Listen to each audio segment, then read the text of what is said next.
L-Aġenzija ta' Klassifikazzjoni tal-Kreditu Standard & Poor's tejbet il-ħarsa dwar Malta minn stabbli għal pożittiv dan fl-istess ħin li żammet lil pajjiżna f'livell ta' A-. Dan huwa t-tielet ċertifikat ta' Aġenzija ta' Kreditu Internazzjonali matul din il-leġislatura li jikkonfermaw it-tkabbir ekonomiku li pajjiżna għaddej minnu u li se jkompli jitjieb dan kif jispjega l-Ministru għall-Finanzi Edward Cicluna f'konferenza tal-aħbarijiet. Is-sena l-oħra huma upgradewna minn BBB+ għal A- tellawna l fuq.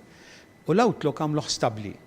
Issa sena wara qed jieħdu gost b'dak li raw u qed jirrevedu l-outlook minn stabbli għal pożittiv. Da jfisser illi sena oħra jekk għandna nibqgħu sejrin kif qed jistennew li nibqgħu sejrin huma jupgradejaw lill-pajjiż. Fir-rapport tagħha Standard & Poor's tgħid li l-ekonomija Maltija mistennija tkompli tikber b'4% fit-3 snin li ġejjin u li se twassal sabiex jibqgħu jissaħħu l-finanzi pubbliċi. Qed jgħidu li mhux qiegħda f'xi ċiklu li sa tinżel xi boom se jispara kieku żgur jinnotawh ħafna drabi jingħadda l-kliem. Anzi, għal-kontrarju, hemm expansion qawwija. Standard & Poor's tinnota li tkabbir ekonomiku wasal ukoll mill-fatt li l-Gvern irnexxielu joħloq servizzi ġodda fit-turiżmu, l-loġistika u l-e-gaming, għall-kuntrarju ta' dak li tgħid l-Oppożizzjoni Nazzjonalista u kif ukoll bl-investiment qawwi fl-enerġija.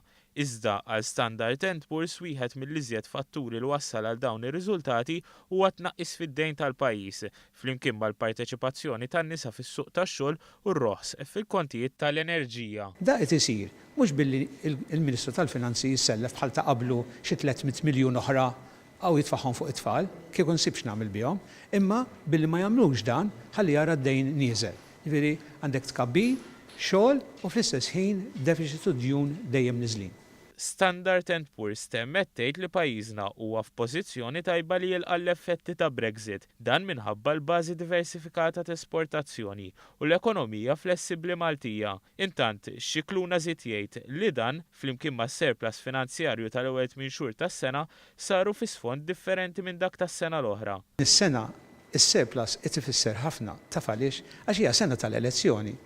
U min irid jiftakar illi kull elezzjoni dawn it-tliet elezzjonijiet li għaddew, il-gvern ta' qabel daħal f'deficit eċċessiv. Ġifieri biex jirbaħ l-elezzjoni daħal f'deficit eċċessiv. Għal-kuntrarju dal-gvern se jagħmel surplus.